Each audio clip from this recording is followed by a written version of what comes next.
पीयूष से पुष्प को सींच कर है प्रफुल्लित किया मंजुमाली सही।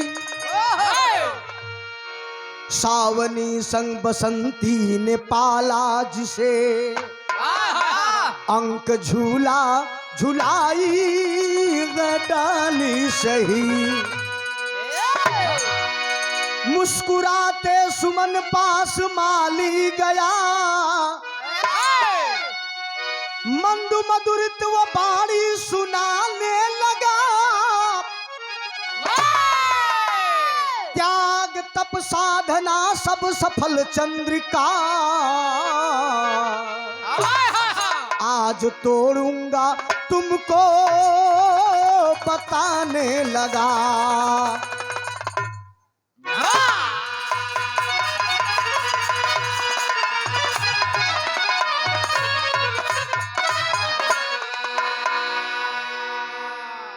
एक माली अपने खेतों में फूल की बाग लगाया।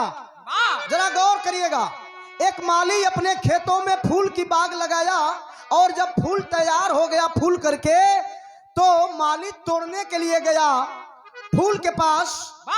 तो फूल कहता है कि ऐ माली मुझे क्यों तोड़ रहे हो, मुझे क्यों तोड़ रहे हो, मुझे जवाब दो, इसलिए तोड़ रहे हो मुझे। कह रहा है उस समय फूल माली से क्या कहा भैया, यहाँ एक लाइन गजल का अंदाज है भैया। अब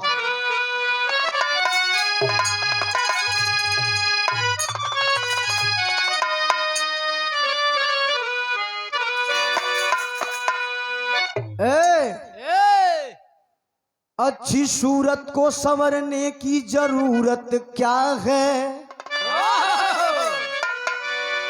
अच्छी सूरत को संवरने की जरूरत क्या है। सादगी में भी कयामत की अदा होती है। तू जो आ जाते हो मस्जिद में अदा करने नमाज, तुमको मालूम नहीं कि कितनों की कजा होती है।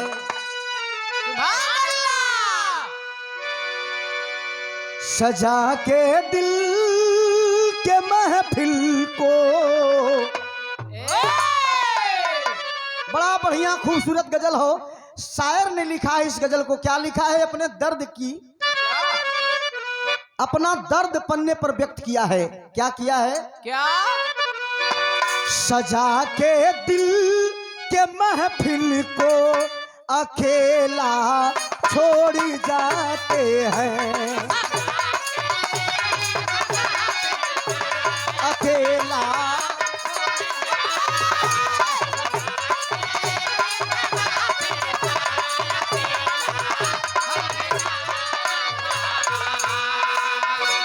किसे अपना कहे कोई सभी दिल तोड़ जाते हैं,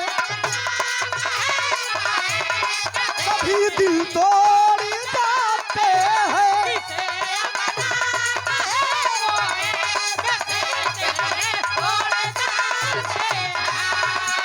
किसे अपना कहे कोई सभी दिल तोड़ जाते हैं।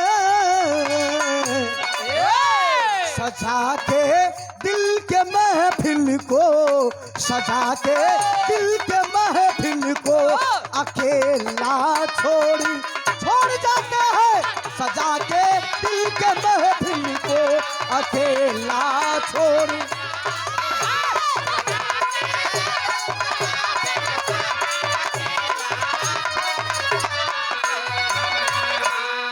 लेकिन फूल के पास जब माली गया फूल को तोड़ने के लिए हाथ जोड़ करके फूल कहता है माली से कि है माली, मुझे पाला आपने, मुझे सींचा आपने, अभी तो मेरा बहुत ही कम उम्र है, मुझे क्यों तोड़ रहे हो माली, हमें कारण बताओ। कह रहा है फूल उस माली से, क्या कह रहा है भैया, क्या कहा है, अरे फूल माली से है अरे फूल माली से हमें ना डाल से तोड़ो, फूल माली से हमें ना डाल से तोड़ो।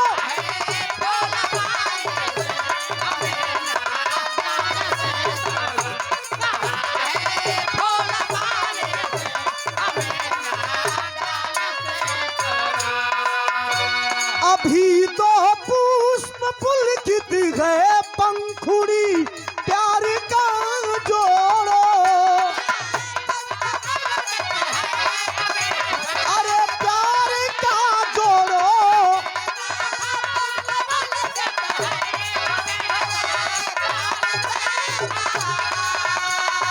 अभी तो पुष्प पुलकित गए पंखुड़ी प्रीत का जोड़ो। कहाँ है फूल फूल फूल फूल फूल फूल फूल फूल फूल फूल,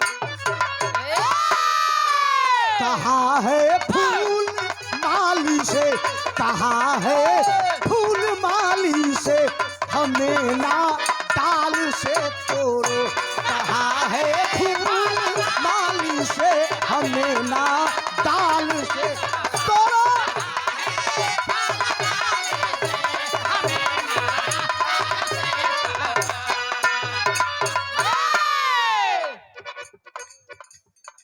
अभी मधुकर ने लिया चुम्बन मुंह को धोने दो, पहाड़ों की बाहों में आज हमको सोने दो।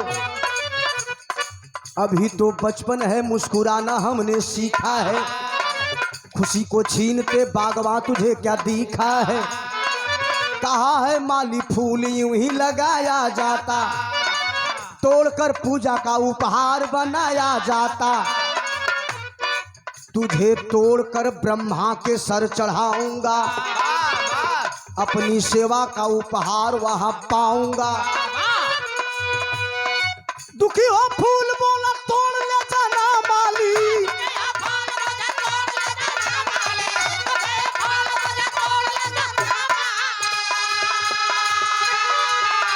अरे दुखी हो फूल बोला तोड़ ले जाना माली, मगर ना ब्रह्मा के सर ऊपर चढ़ाना माली।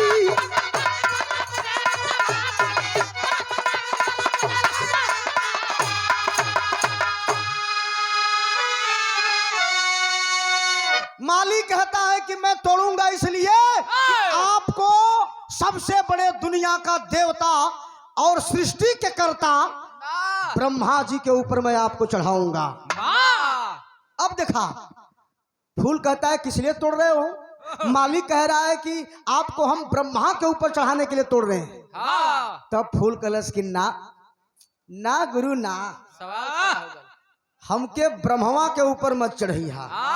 ब्रह्मवा हाँ ब्रह्मा के ऊपर हमके मत चढ़िया। कहला मालिक काहे बदे, कहा हमके मत चढ़िया, काहे से कि ब्रह्मा जितना कुकर्मी ये धरती पर कोई है नहीं है।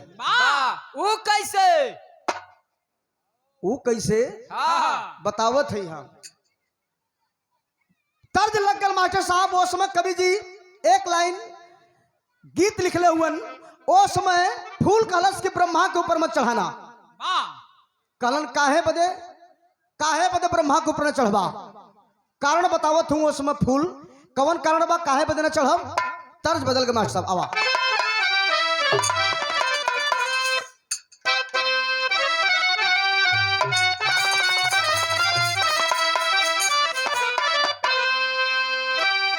अरे बहुजन का प्यार आवतारे, अरे हमार सरकार आवतारे, सजादा घर अंगनवा के। कर जो हो कैसे बहुजन का प्यार आवतारे, हमार दिलदार आवतारे,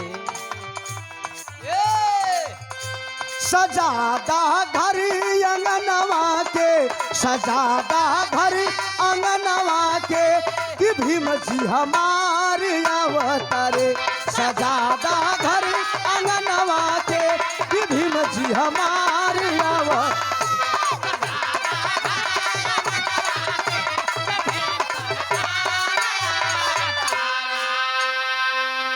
लेकिन माली कहता है फूल से किया है फूल। अरे बाप रे बाप, तुमको मैंने सींचा है बोया है, आज तोड़ने के काबिल हो गए तो तुम मना कर रहे हो। सुनो क्यों, क्या बात है, कह रहा है माली। क्या कहता है भैया? राज खोलो सुमन बाबू, राज खोलो सुमन बाबू, जो होगा देखा जाए। राज खोलो सुमन बाबू।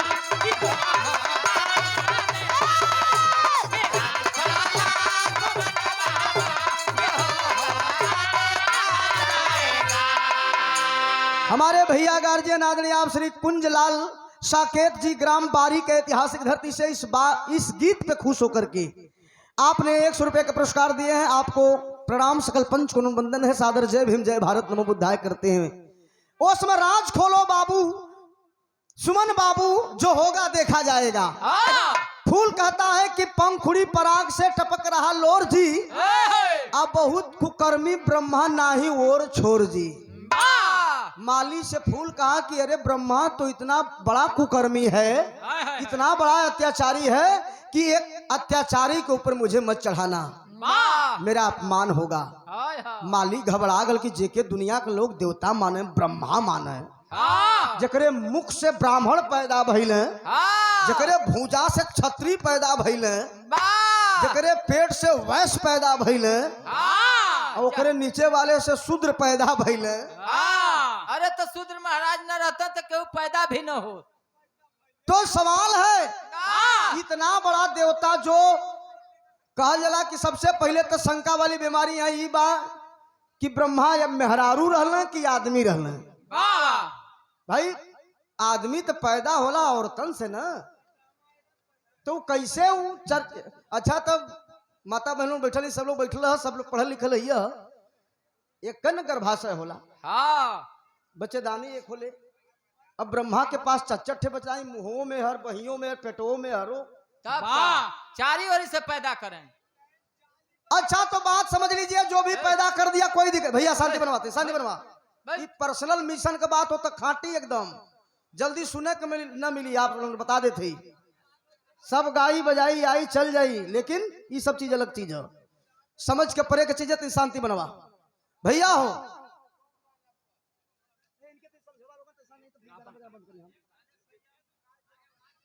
आदमी हमारे सजा दो घर को गुलशन सा, मेरे बाबा भीम आए हैं।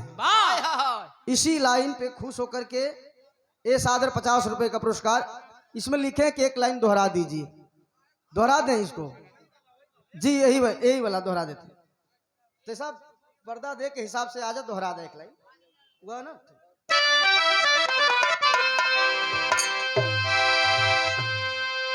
सजा दो घर को गुलशन सा, सजा दो घर को गुलशन का, मेरे बाबा भीम आए हैं। सजा दो घर को गुलशन सा,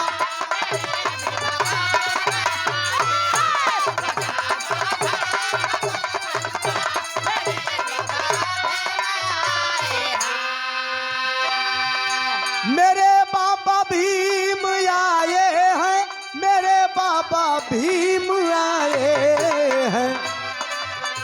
लगे कुटिया भी दुल्हन सी, लगे कुटिया भी दुल्हन सी, मेरे बाबा भीम आया है। कुटिया भी दुल्हन सी, मेरे बाबा भीम, लगे कुटिया भी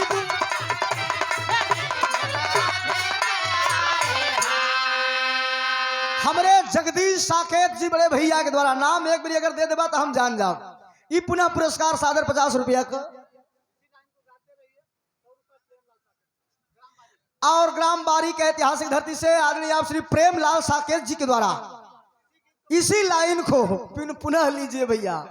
इसी गीत पे 100 रुपए का पुरस्कार दिए हैं आपको। कोट कोट बंधन है, लेकिन कहना है आइए।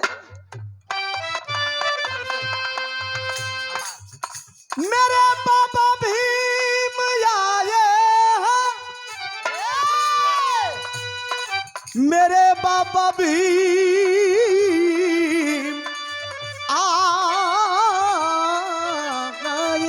हैं। सजा दो घर को गुलशन सा, सजा दो घर को गुलशन सा, मेरे बाबा भीम आए हैं। सजा दो घर को गुलशन सा, मेरे बाबा भीम आए हैं।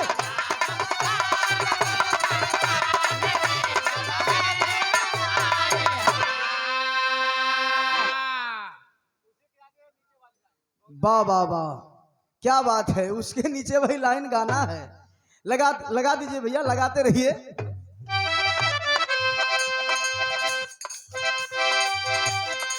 मेरे बाबा भीम आएगा, मेरे बाबा भीम आए हैं, मेरे बाबा भीम आए हैं। सजा दो घर को गुलशन से, सजा दो घर को गुलशन, बहुजन को जगाने आए हैं। सजा दो घर को गुलशन सा, बहुजन को जगाने आए हैं।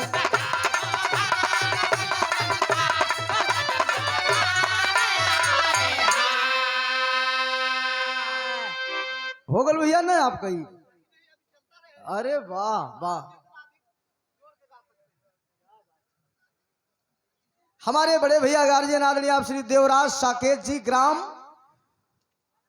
कुचवाही के ऐतिहासिक धरती से आपके द्वारा, सही ना भैया, कुचवाही ना, कुचवाही के ऐतिहासिक धरती से भैया के द्वारा सादर 100 रुपया का पुरस्कार। भैया के प्रणाम, सकल पंच के नंदन हो।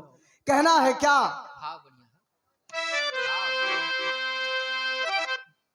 बस हो गल तर्ज ना, हो गल बाबा साहब वाली ना भैया, विरहा पर हम चली थे साहब ने कहानी पर एक लाइन। अरे यार ले ले रहा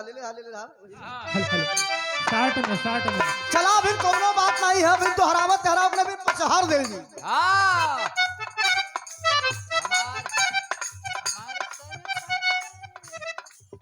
बहुजन को जगाने आए हैं, बहुजन को जगाने आए हैं, बहुजन को जगाने आए हैं। लगे कुटिया भी दुल्हन सी, लगे कुटिया भी दुल्हन सी, मेरे भगवान आए हैं। लगे कुटिया भी दुल्हन सी, मेरे बाबा भीम आए हैं। लगे कुटिया,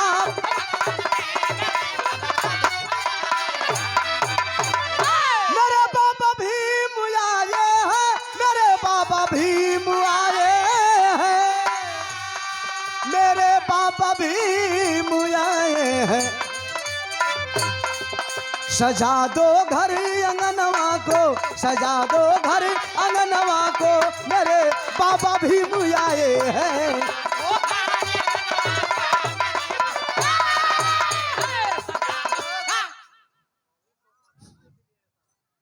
थोड़ा शार्ट में उमेश भाई। हमारे भैया गार्जियन आदरणीय आप श्री सुग्रीव चौधरी जी, 50 रुपए का पुरस्कार। ग्राम सुनवर्षा के ऐतिहासिक धरती से बहुत प्रणाम, सबको प्रणाम, कोट कोट नमन बंदन है। कहानी पे जरा गौर करिएगा। ये प्यार दुलार आशीर्वाद रहा बाबा साहब के नाम पे। कोई अगर कष्ट हो तो क्षमा करिएगा। नहीं। कहना है कि बहुत कुकर्मी ब्रह्मा नाही और छोड़ जी। ब्रह्मा जैसे महान देवता को कुकर्मी कहने का काम फूल ने किया, और कवि की कल्पना, कवि की लेखनी ने किया। क्यों? क्योंकि जो सरस्वती माँ है, आप लोग जानते होंगे बीड़ा वादनी सरस्वती मैया को, वो किनकी पुत्री है? ब्रह्मा की। मेहरारू के कर हूँ ब्रह्मा के। अब बतावा, यहाँ कुकर्म हो नहीं तो हो कई। वाह, जेकर बिटिया बा हाँ ओकरे मेहरारू भी बा। वाह वही ब्रह्मा जेकर बिटिया सरस्वती जी बाड़ीन, आय हा लेकिन इतना खूबसूरत माई सरस्वती जी आय कि हा ब्रह्मा कहलन कि देखिला कमल लेके जाला। हाँ। हमरे लड़की के दूसर कैसे लेके जाही स्वयं ब्रह्मा जी अपने बिटिया के हाँ रख लेना। ये समाज में आप लोग बैठल हुआ कोई इतना घिनौना काम करी वाह तो ओके आप लोग बढ़िया कहबा कि बेकार कहबा? इतना हाथ उठा के बतावा। हाँ बेकार कहबा ना, वो आदमी पूजा लाख बा कि नहीं जूता मारा लाख बा? हाँ अरे भैया आजकल अगर रहत तो हम जूता से तो यही सवाल है, फूल कहा कि ऐसे कुकर्मी के ऊपर मुझे मत चढ़ाना जो अपनी स्वयं की बिटिया को अपनी औरत बना ले। वाह भैया बाबूजी मालिक कहलन कि चला ठीक बा, अगर ब्रह्मा जी कुकर्म कैले हुवन तो तोहके ऐसने देवता कहन ले चलत हई हाँ कैसे ने जे खाली भारत में ही नहीं बल्कि देश विदेश में पूजल जाला। वाह कहूँ के ह ये तर्ज बदल कर मार साहब, कौन तर्ज है? आवा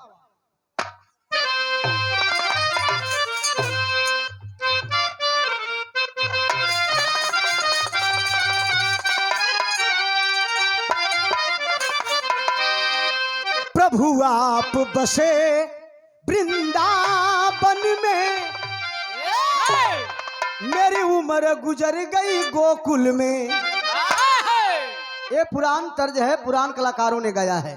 लेकिन इसी भाव में माली कहता है कि चलिए आपको उस देवता के पास लेकर चलते हैं। किस देवता के पास? किस मुखमंडल देखत आंगन में मकरंद मने मन मचल गया।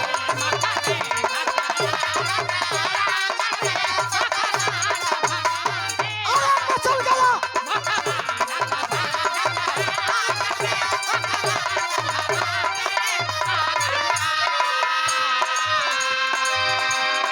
अरे काटे गर्दन भोले दानी,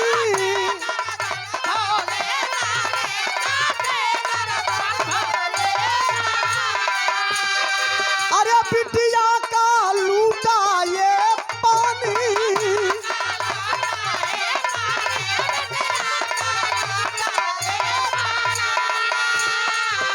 अरे बिटिया का लूटा ये पानी। जरा गौर के लिए समझ लीजिए, केवल बात समझिएगा बाबू। कहलन कि तोहके ले चलब भगवान भोलेनाथ के पास, जो दुनिया का मालिक है, त्रिनेत्रधारी कैलाश बिहारी बाघंबर धारी वाह भोलेनाथ, जेकर चर्चा भी घरे घरे होला शिव गुरु के नाम से वाह होला ना। हाँ वही शिव गुरु के पास, वही शंकर भगवान के पास तो के ले चलब और उन्हीं के ऊपर चढ़ाई। वाह तो फूल कलश की रुका रुका रुका, वो ठीक आदमी ना हुए, वो गड़बड़ हुए। वाह वो कैसे कहा का गड़बड़ हुआ? कहा पहले तो अपने लड़का का गर्दन काट देलन। अगर संविधान हो तो 302 में भीतर गलो तो चौका घाट से दे। दूसरी बात कि जनता को, अन्य समाज को नशा करने की लत धराना। वाह हमार 85 मूलवासी समाज के लोग कांवरिया लेकर के बोल बम करत जात बा, आ चिलम पर चिलम धकधकावत बा। हाँ का है कि भोलेनाथ का बूटी है, वाह आदत झरा जाता जवानिया में बुढ़ा लौक लगत हुआ, खोखड़िया जात हुआ, गाजा दम बुटिये लेत लेत। वाह तो ये भोलेनाथ का बूटी के नाम पर पहले तो इसी समाज खराब होता, हाँ तो वो सही आदमी ना अरे यहाँ तक कि ब्रह्मा का 5 मुड़ी रहा, लेकिन मरलन तलवार से भोलेनाथ, त्रिशूल से अपने 4 मुड़ी बचल, 1 मुड़िया खत्म हो गई। हाँ ब्रह्मा का मुड़ी कब कटल भोलेनाथ? जब भोलेनाथ के शादी होत रहल तब ब्रह्मा का रहलन बारात करब दे। जब देखलन सती मैया के, जब देवी शक्ति के देखले उमन ब्रह्मा जी कहलन कि बड़ा खूबसूरत बाई तो हो, ई गाजा पिए वाले का, भांग धतूरा खाए वाले का, ऐसा ही उघारे निघार रहा वाले आदमी का, बैल का सवारी करे वाले आदमी का मेहरारू बड़ा बढ़िया बा। मैं उनके देखते देखत ब्रह्मा जी का जवन हो मामला रफा दफा हो गल, यानी उनकर मिजाज खत्म हो गल। ठीक ना, आप लोग तपले समझ लिया। आई बतिया भोलेनाथ जान गए कि हमरे मेहरारू के देख के अपन गिरा देलस। लार चुआवा था लर चुआवा। बस तुरंत चढ़ा देना त्रिशूल, ब्रह्मा जी का गर्दन कट गल। दा चरिया ठे गर्दन हो इसमें, चरिया मुड़ी हो। तो वो सब खतराइल आदमी हुए, सब मडरिया आदमी हुए, यार के ऊपर मुझे मत चढ़ाना। कहलन के भयल बड़ी बवाल, अब के ऊपर ले चली। यहाँ एक लाइन फिर से तर्ज बदल गई मास्टर साहब, ये बिरहा का लगभग आखिरी गीत हो।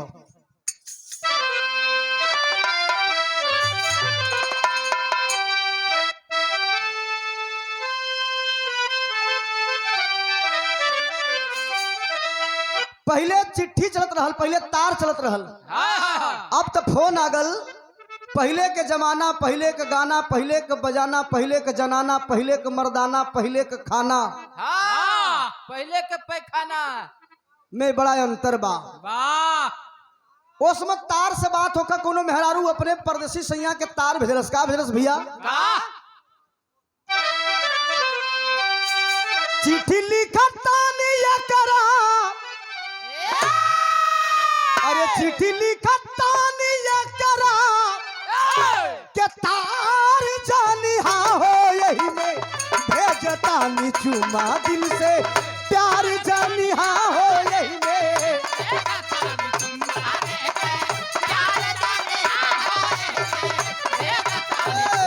ई तक तर्ज रहल, फर्ज आप लोग सुना। कहलन की तो के अब वो महान देवता के पास लेके चलत हई, जेकर नाम है विष्णु जी, यानी ब्रह्मा विष्णु महेश। तब भोलेनाथ भी गलत हो गई, ब्रह्मा भी गलत हो गई, चला विष्णु जी के पास तो चलती वही जे चढ़ाई, नहीं तो बड़ा हमके थकावत हुआ, बड़ा हमारा नुकसान जाई, खाद बेंगा लगल। विष्णु जी के पास लेके जाए के बात केलन तो वो समझ देखा फूल कहलस। का कहलस? विष्णु मथवा चढ़ाई पे, मालिक कहता है कि चलिए आपको मैं विष्णु जी के यहाँ ले चलता हूँ, उन्हीं के ऊपर चढ़ाऊंगा। क्या कहा भैया? विष्णु मथवा चढ़ाई पे तो हरो शान बड़ी है हो, क्षीर सागर मेरा और सम्मान बड़ी है हो, क्षीर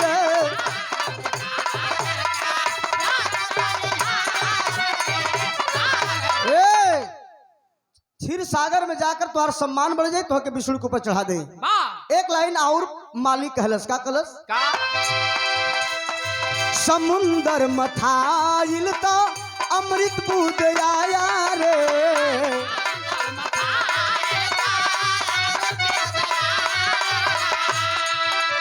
अरे अमृत खुद पिया विष शिव को पिलाया रे।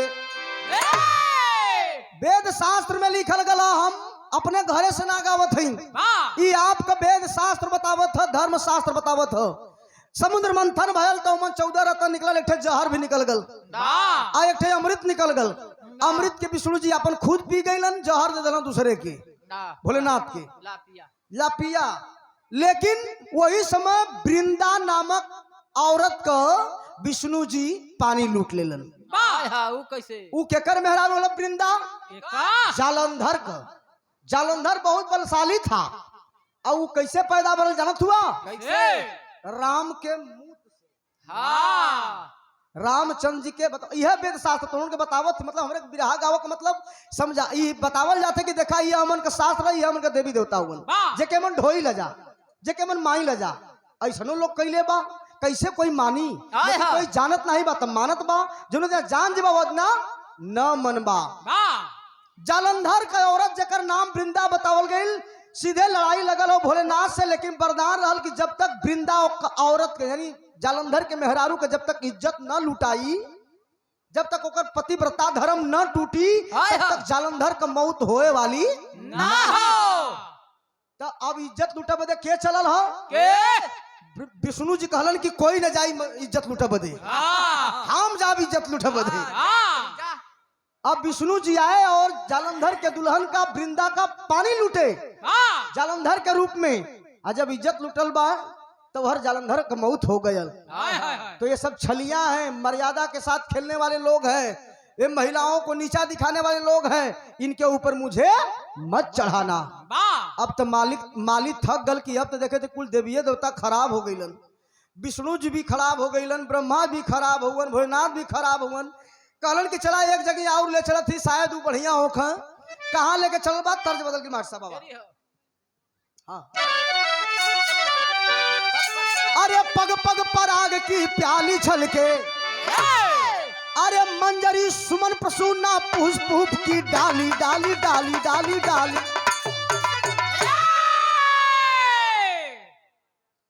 प्रेम पानी से सींचे हो माली मेरे, मेरा पानी गंवाने से क्या फायदा। जो स्वयं तोड़ता मान मर्यादा को, उसके नजदीक जाने से क्या फायदा। पत्नी गर्भवती को भेजा है पापी, उसकी बातें चलाने से क्या फायदा। मारा शंभुक बाली जो कि निर्दोष थे, उसको सर पे बिठाने से क्या फायदा।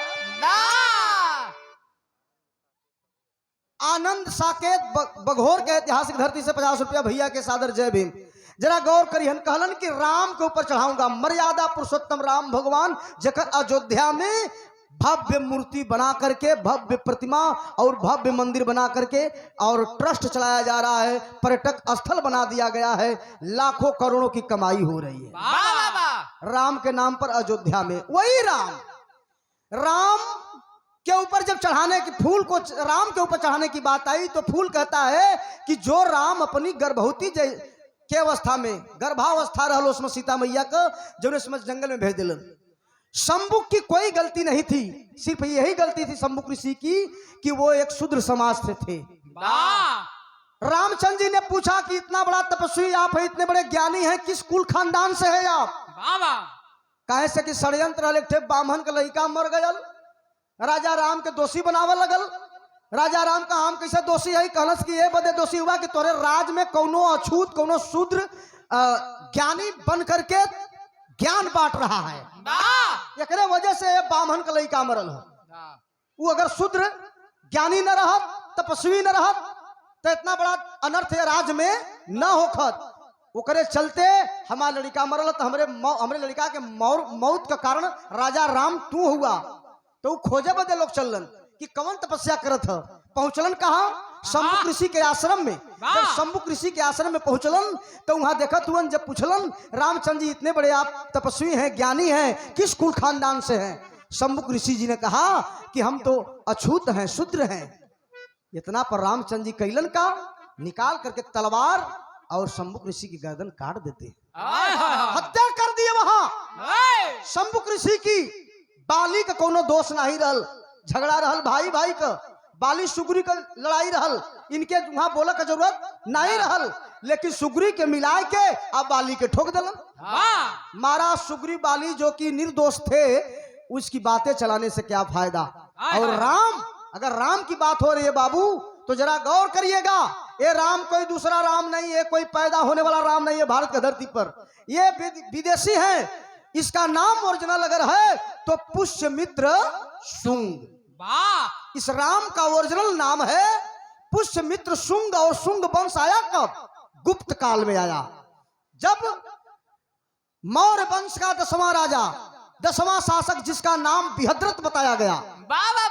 इतना बड़ा साम्राज्य बाप दादाओं का चलाने वाला बिहद्रथ बौद्ध भिक्षु बन करके, ये पुष्यमित्र शुंग जो ब्राह्मण था, जो मध्य एशिया से आया करके बुद्ध धर्म को स्वीकार किया और बौद्ध भिक्षु बनकर के जाकर सेना में भर्ती हो गया और सेनापति बन गया। अपनी बहन की शादी भी करा दी राजा बिहद्रथ से, और जब राजा बिहद्रथ से शादी करा देता है तो सेनापति बन जाता है।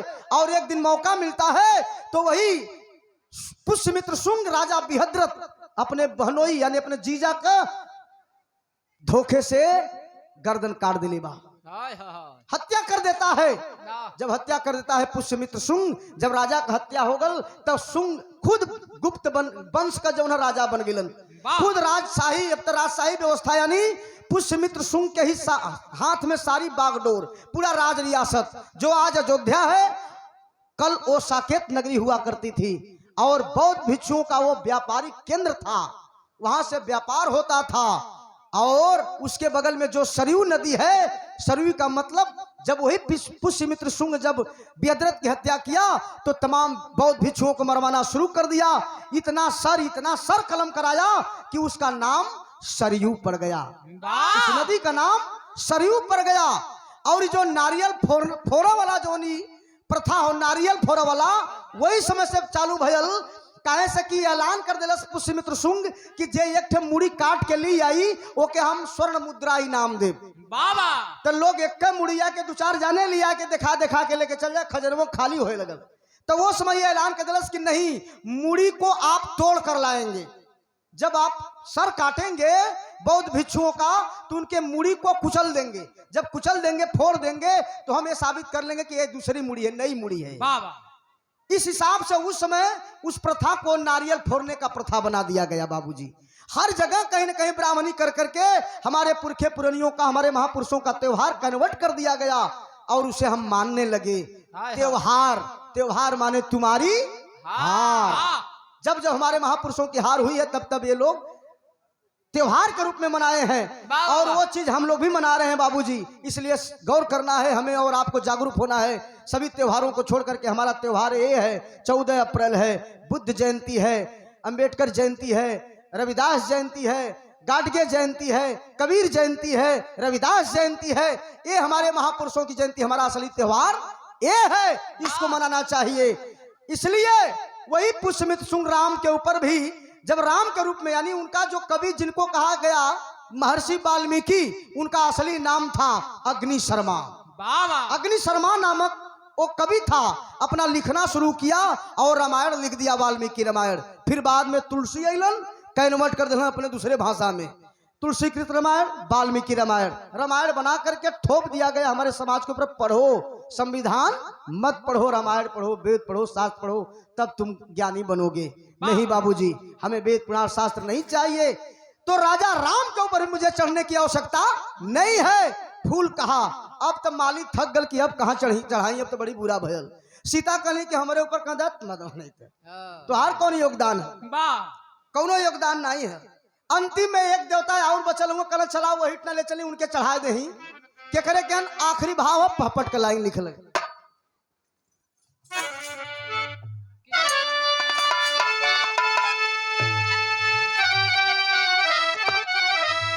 सही है। कहलन कि आखिरी देवता तो के ले चलती वही चढ़ जा भैया, नहीं तो हम बेहोश हो जाब। कहा के है? कहा वो है जेकर नाम हो भगवान श्री कृष्ण कन्हैया जी, जे रास रचावत रहल। 16,000 जकरे पट रानी रहली। पता नहीं कितना चित्त रहली। तो वही कन्हैया के पास ले चलती। कन्हैया कृष्ण भगवान बड़ा प्यारा देवता हुन, उनके ऊपर चढ़ जा। तब कहलस उसमें फूल की हो, इनहू के पोल खोलत ही हम। का कहलस भैया?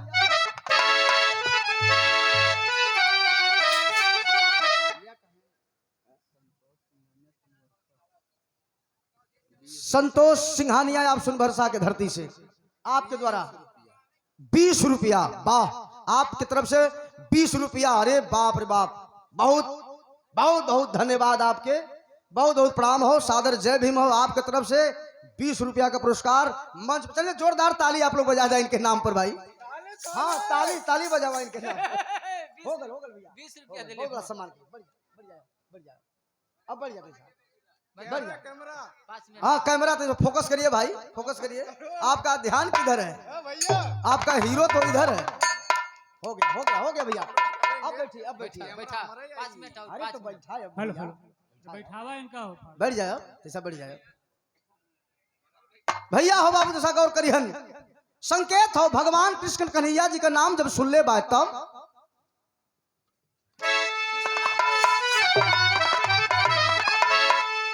कृष्ण नाम से, अरे कृष्ण नाम से कहत फूल दुख भारी, माधव मकसूदन। अरे छलिया छैल छबीला मदन मुरारी, माधव मकसूदन।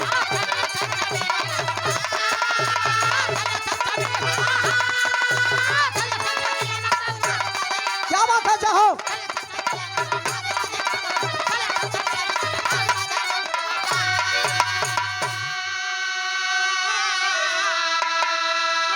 गोपिन के संग रास रचाए, अरे चुराए सबकी सारी हो। चल के चाल कौरव दल को मरवाए गिरधारी हो। पर नारी पर भूले श्याम बिहारी, माधव मकसूदन। छलिया छैल छबीला मदन मुरारी माधव मकसूदन। कन्हैया जी का बात जब आयल कि कन्हैया जी के ऊपर चढ़ा तो फूल कलश के, अरे वो कम छिनरा नहीं बा, छिनरा बहुत बज्जर छिनरा बा। जमुना जी में जाए के कुल गोपी नहात रहली, अब बेचारी उघारा निघार नहात रहली, कपड़ा लेके वहां के कदम के डारी में बैठ गल। कहली सो कपड़वा दे दा तो कहत बा कि बहरवा आवा सोन। आप बतावा बेचारी माताएं बहने अपना ना स्नान कर रही थी। पहले तो जहाँ जनाना घाट हो वहाँ आदमी के जाए की जरूरत ना, जहाँ जनाना घाट हो वहाँ आप लोग जइबा ना जइबा। अगर कोई जाई तो ओके तुरंत आप लोग मारा लगवा है मर्दे कहीं यहाँ उला।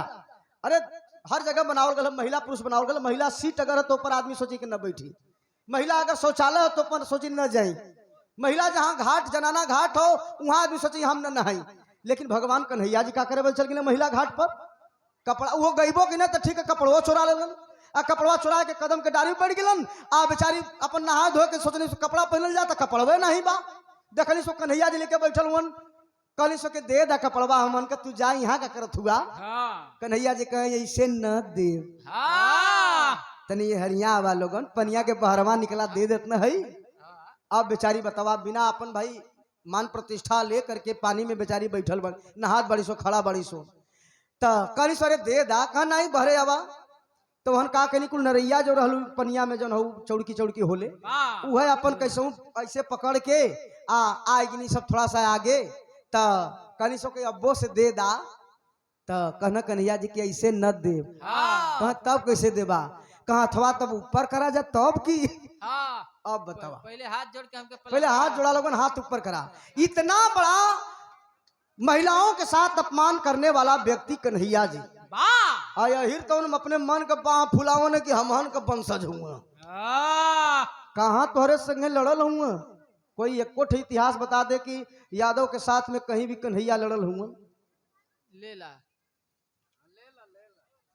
हमारे बड़े भैया जगदीश जगदीश साकेत जी के द्वारा ना 100 रुपए का पुरस्कार। खैर गौर करने की बात है, कंस एक क्षत्रिय था, उसकी बहन देवकी छत्राणी थी। अगर छत्राणी के कोख से कन्हैया जी पैदा हुए तो वो क्या हुए, छत्री हुए। वो भी तो छत्री हुए ना, डीएनए उनका छत्री का है। पालन पोषण नंद घरे भयल ओकर मतलब नहीं है, लेकिन उनका डीएनए जौन है छत्री का है। यही सब पांडवन के साथ में रहलन, यानी छत्रियों के साथ में थे।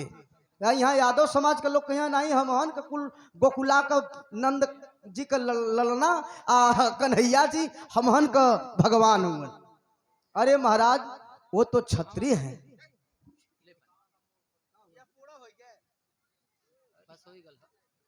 आज भी हमारे गार्जियन श्री इस पोल खोल न्यूज प्रेमलाल प्रेमी बारी के धरती से सादर 100 रुपया का पुरस्कार। आपको बहुत प्राम सकल पंच को वंदन है। तो कन्हैया जी पैदा हुए देवकी के कोख से, देवकी छत्राणी थी, चूंकि उनका भाई था कंस, कंस क्षत्रिय था, तो कन्हैया जी भी क्षत्रिय हुए। लालन पालन हुआ नंद जी के घर में, लेकिन उनका डीएनए क्षत्रिय का था, इसलिए वो पांडवों के साथ में रहे। खाली एक बारी हल्का सा हुआ जब लोग कहेला कि इंद्र भगवान नाराज हो गए ना, तो यही पर उठा लेना पहाड़िया, वह हल्का सा मदद के लिए वही इतिहास मिलला कि पहाड़िया उठा लेना तो गोकुला के लोग बच गईलन। जेके गोवर्धन पूजा के नाम से लोग जानला, गोवर्धन पूजा जगह जगह होला। तो वह एक इतिहास थोड़ा सा बा, बाकी नहीं सारी लड़ाई जो पांडवन के साथ में महाभारत में लड़लन। तो ये कन्हैया कहीं ना कहीं मान सम्मान महिलाओं के प्रति कम दिखलाए हैं, महिलाओं को कहीं ना कहीं प्रताड़ित करने का काम किए हैं। चाहे वो मजाक की दृष्टि से, चाहे जिस दृष्टि से, चाहे रास रचाने की दृष्टि से, कहीं ना कहीं महिलाओं के साथ इन्होंने गलत किया है। कहे से गोधन के मेहरारू जेकर नाम राधा हो के रख ले, दूसरे के मेहरारू के रखना ये कहाँ का बढ़िया आदमी कही बा। तो ये कहीं ना कहीं कन्हैया भी हमारे लिए गलत है। तब माली जो ना बेहोश होके गिर गल, जब पानी छिड़क के फिर से जगावल गल, तब हाथ जोड़ के कलश की भैया अब तो ही बतावा कि कहाँ चढ़बा। जब हाथ जोड़ के माली कलश फूल से कि कहाँ चढ़बा, तब वो समय फूल कहले बा कि हम बतावत थी कि कहाँ चढ़ब। का कलश भैया आल्हा का भाव।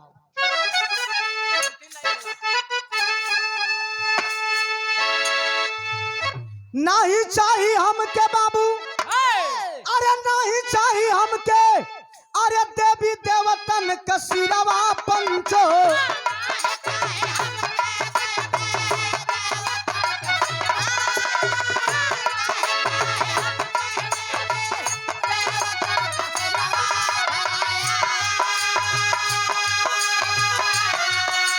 अरे नाही स्वर्ग सुंदर इनका केसिया सजाय,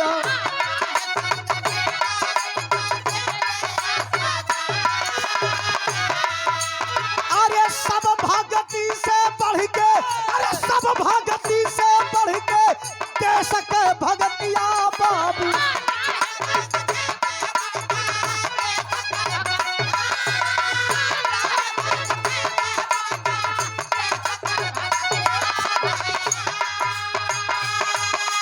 अरे देश भगतन के पास दिया पहुंचाय,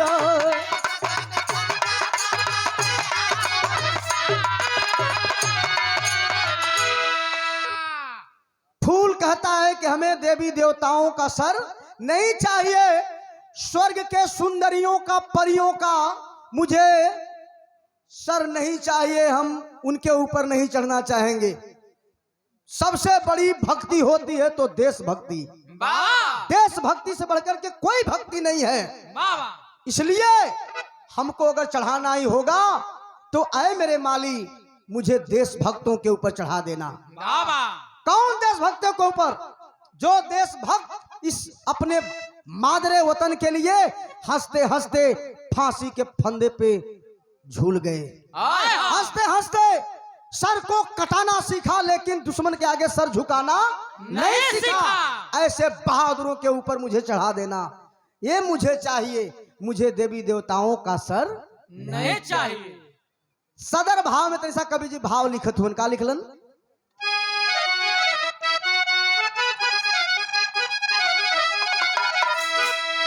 अरे जवने घसिया का रोटी राणा बाबू खैल,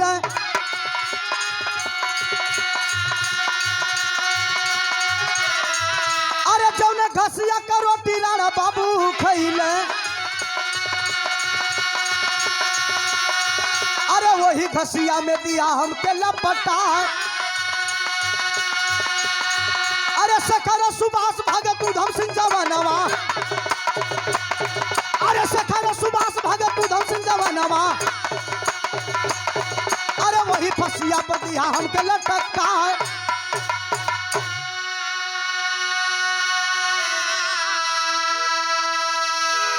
अरे जे लिखल, अरे जे ही लिखलस हमारे भारत का संविधानवा, अरे वही बाबा साहब पर दिया चढ़ाए हमके।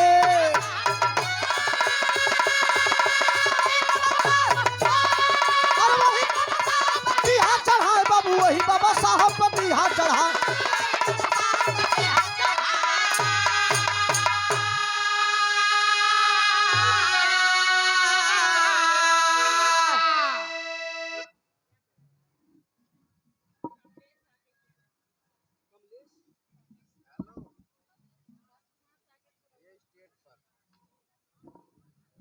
महिलाएं अगर बदल जाएं और बाबा साहब, मान्यवर साहब, महापुरुषों के बताए हुए रास्ते पर चलना शुरू कर दें तो आने वाली 7 पीढ़ियां भी वहीं से बदलना शुरू हो जाएंगी। आने वाला समय जो होगा वो आपका होगा, महापुरुषों का होगा। वो लोग भी करवा चौथ का क्या मतलब है? करवा चौथ का मतलब कि संतोष सिंघानिया सुनबरसा के धरती से भैया के द्वारा ज्ञान मंदिर से होकर आए हैं और इनके द्वारा बहुत बड़ा आशीर्वाद हमें प्रदान हो रहा है। और हम भी कामना करेंगे कि सुबह के बेला में आप हमसे मिलिएगा, आपको भी कुछ मंत्र देना है, कुछ लेना भी है आपसे। बहुत बहुत नमन है आपको, बहुत बहुत प्रणाम है, सादर जय भीम, नमो बुद्धाय। बैठिए भैया बैठिए, कुछ बात करना है, थोड़ा का छड़ना है, थोड़ा सा करवा चौथ के विषय में का तब पूछत नहीं। करवा चौथ का क्या मतलब होला? करवा चौथ का मतलब होला कि जवन मेहरारू एक बार करवा चौथ भूखे ले ओकरे आदमी का उम्र 100 साल बढ़ जाला। मतलब आदमी लंबा हो जाला। लंबा नहीं महाराज, उमरिया बढ़ जाला। अच्छा, यही से ही भोला भंडारी भैया सोचले कि अगर एक ठे भूखी एक साल तो 100 साल हमार उम्र लंबा हो जाए बढ़ जाई तो हम बल्कि एक ठे से बढ़िया एक ठे और लिया दे। ऐसे 2 ठे रख ले हला ये 2 ठे लिया दे कि एक बेरी दोनों भूखियन तो 200 साल तक जिया। ये राजा दशरथ के भी उपाधि ले वाला हूँ, लेकिन इनके पता नहीं है कि करवा चौथ का मतलब का है। करवा चौथ ये आदमी के त्योहार नहीं है, तब के कर ये उल्लू का त्योहार है। हाँ तो जौन मेहरारू अपने आदमी के उल्लू बनाओ थे वह भुगतो हुई। जानत हुआ कैसे? कैसे? लक्ष्मी जी से उनकर सवारी उल्लू। देखा देवी देवतन का भी सवारी कितना बढ़िया बा। लक्ष्मी जी के सवारी का है? का उल्लू, जेके दीने में नहीं लौकत। क्यों बुला दे तब का टावर में लड़के एक्सीडेंट कर अपनों गिर के गोड़ हाथ तोड़ ले, मतो जी का तोड़ दे। लक्ष्मी जी भी और राजी हैं भाई दिने में लौकबे नहीं करत। खैर रह गई बात, अलग बात बा। गणेश जी के सवारी मूस, इतना डबल लाद यूं सूर हाथी कप कपार मुंह बा तन्नी बुड़ का मुंह 100 ग्राम को। पता नहीं कैसे ढोवत बा, पता नहीं कैसे बैठत बना भैया। अब हमन तर्क कैल जाई तो हमन के तर्क के लोग गलत कह के कहिया कि तू का जनबा, अरे वो शक्ति है शक्ति। हाँ खाली हमने अपन करताल ला दो या तो न पहुंचा पाई। सवारी एक ना उल्लू पूछ देलस लक्ष्मी मैया से कि तुहार पूजा हर घर में होला, जब जब धनतेरस का त्योहार आवेला तुहार पूजा होला। ए माता रानी हम तो के ढोइला हमरो पूजा होई। माता रानी कहली, लक्ष्मी मैया कहली कि यूं मस्त जैसे हमारी पूजा होती है वैसे आपकी भी पूजा होगी, लेकिन हमरे पूजा के 10 या 12 दिन पहले तुहार पूजा हो ले तब हमार पूजा होई। हमरे पूजा से पहले तुहार पूजा। कम आई कहिया कम बस 2-4-10 दिन पहले तुहार पूजा, बाद में हमार पूजा। तो धनतेरस का जब त्योहार आवेला वो त्योहार के ठीक जो 10 दिन पहले ही एक त्योहार आवेला, जो त्योहार का नाम होला करवा चौथ। जोने में माता बहनों अपन चलनी में अपने प्राणी को मुंह देखेली, तब जाके पानी पियली, खाना खाली, अपने आदमी के लिए लंबा उम्र बदे भूखैली। लेकिन वो आदमी का त्योहार नहीं है, वो वही उलोवा का त्योहार है जो लक्ष्मी वरदानवा दिली। बड़ी मेहरारू अपने आदमी को उल्लू बनावली। तो जे अपने आदमी के उल्लू समझत हो करवा चौथ रही, जे न समझी वो न रही। अब आप लोगों के डिसाइड करे के आज आप लोगों के सोचवा डिसाइड करे के कैसे भूख होई बा लोगन। अगर उल्लू बने कोई तो कह दिया लोगन के तो के लिया चलनी चल मुंह देख, नहीं ना उल्लू ना न बने के हो तो करवा चौथ बंद। कहना है मैं किसी के ऊपर नहीं चढ़ने वाला, मुझे परम पूज्य बाबा साहब के ऊपर चढ़ा देना। क्यों? क्योंकि यदि परम पूज्य बाबा साहब अगर संविधान नहीं लिखे होते और अंग्रेजों ने सही संविधान को एक्ट के हिसाब से नहीं देखा होता तो आजाद मेरा भारत आज नहीं होता। आजादी भी मिली तो एक्ट के हिसाब से मिली, और मुट्ठी भर लोग जो इंग्लैंड से आए थे, लंदन से, और वहीं से हुकूमत करते थे भारत देश में, और उन्होंने कहा कि मुझे संविधान बनाओ, तब जाकर के हम भारत देश को छोड़ेंगे, तब आजादी देंगे। एक्ट बनाया गया वहीं से कि कैसे चलाओगे, एक एक्ट के तहत तुमको आजाद करना है मुझे, तो संविधान बनाओ। अब संविधान बनाओ बदे के सारे लोगन के जौन की अब बड़का लोगन का जौन लाइन लग गई बा, लाइन का लग गल, सब संविधान सभा बनक तैयार हो गल, चुनाव लड़ाए लगल। चुनाव लड़ने के बाद जब जीती जाए के संविधान सभा में संविधान लिखी, बाबा साहब जौन हुवन चुनाव लड़लन, लेकिन नहीं के एक आदमी इनके हरा दिलस। हार जोते वाला जे झोरा ढोत रहल बाबा साहब का वह इनके खिलाफ लड़गल। हेलो और लड़ल नहीं, लड़ा देवल गल 60 में जी। लेकिन वही जब बाबा साहब हार गए तो पश्चिम बंगाल का रहने वाला एक चांडाल इस्तीफा दिया और बाबा साहब को कहा कि मेरे जगह पर आप जाएंगे साहब संविधान सभा में। जब संविधान सभा में गए तो बाबा साहब संविधान लिखे, देश आजाद हुआ। तो फूल कहता है कि मुझे जिसने आजादी दिया है देश को उसके ऊपर चढ़ा देना मुझे कोई एतराज नहीं होगा। जिस जवानों ने फांसी के फंदे को चुन लिया उसके ऊपर चढ़ा देना मुझे कोई एतराज नहीं होगा। इतना बात जब माली सुन ले बा झरझर रोवे लगल भैया हो, वही समय आखिरी भाव में कहले बा का कलस भैया खड़ी का भाव।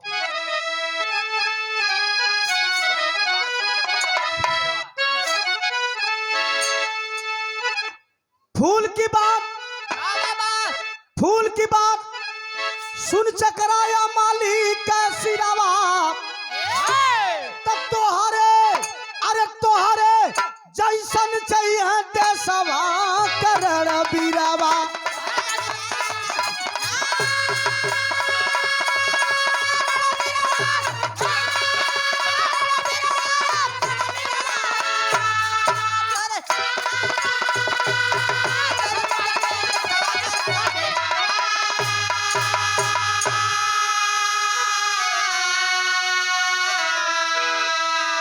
माली कहा कि ए फूल आपने मेरी आंखें खोल दी, मुझे पता नहीं था।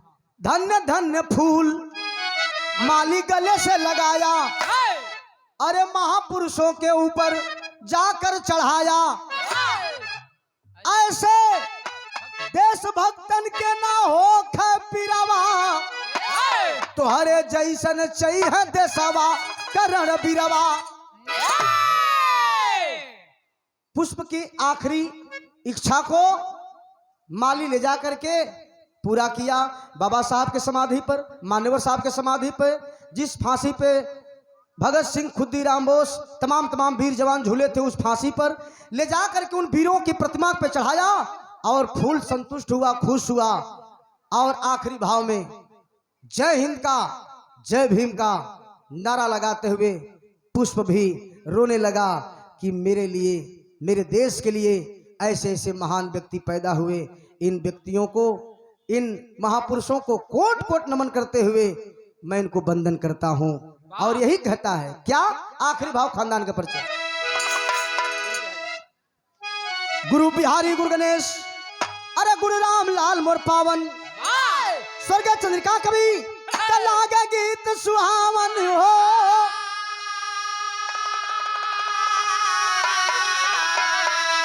अरे पग पग पराग की प्याली छलके, राजमणि दर्शन बिरहा में बाजे ताली। पग पग पराग की प्याली छलके,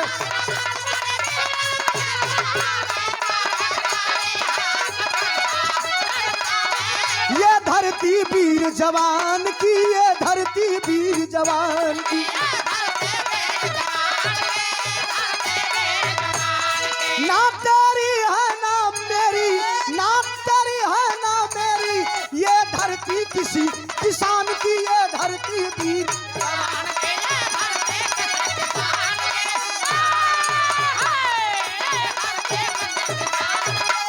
ये धरती वीर जवान की हो।